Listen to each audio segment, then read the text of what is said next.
जीवन में यदि कभी सफलता मिले तो उसका घमंड कभी मत करिएगा, क्योंकि हमें जो भी सफलता मिलती है हमें लगता है कि वो सब कुछ हम कर रहे हैं, लेकिन ऐसा नहीं है। इसमें प्रभु का आशीर्वाद और उनकी ही कृपा होती है। श्री हरिवंश मित्रों, मैं राजा चरणदास आपका स्वागत करता हूं। कहानी महाभारत काल की है, जब कौरव और पांडवों का घमासान युद्ध चल रहा था। युद्ध में अर्जुन और कर्ण आमने सामने थे। अर्जुन के साथ स्वयं भगवान श्री कृष्ण सारथी रूप में विराजमान थे, जबकि कर्ण के साथ कोई नहीं था। कर्ण तो केवल अपनी मित्रता निभाने के लिए दुर्योधन के साथ था। जब अर्जुन कर्ण के रथ पर तीरों से प्रहार कर रहे थे, तब कर्ण का रथ 25-30 हाथ पीछे हट जाया करता था। इसके विपरीत जब कर्ण अर्जुन के रथ पे पार कर रहे थे, तो अर्जुन का रथ केवल 2-3 हाथ ही पीछे हटता था। लेकिन भगवान श्री कृष्ण केवल कर्ण की तारीफ कर रहे थे।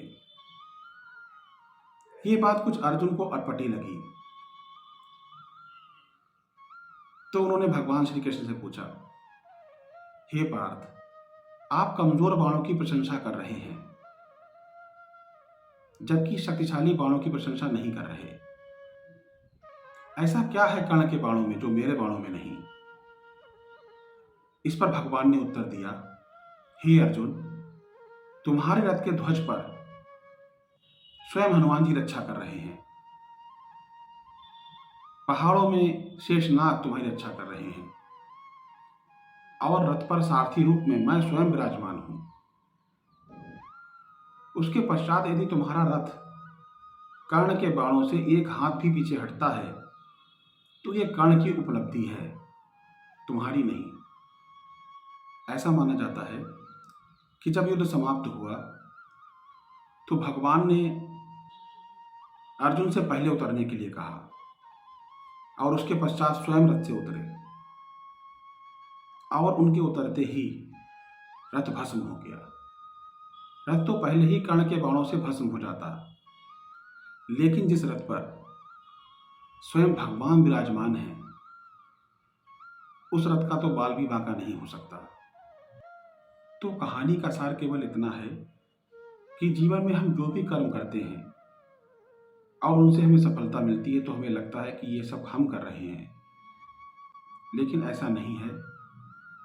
इसके पीछे भगवान की मर्जी, भगवान का आशीर्वाद और उनकी ही कृपा होती है।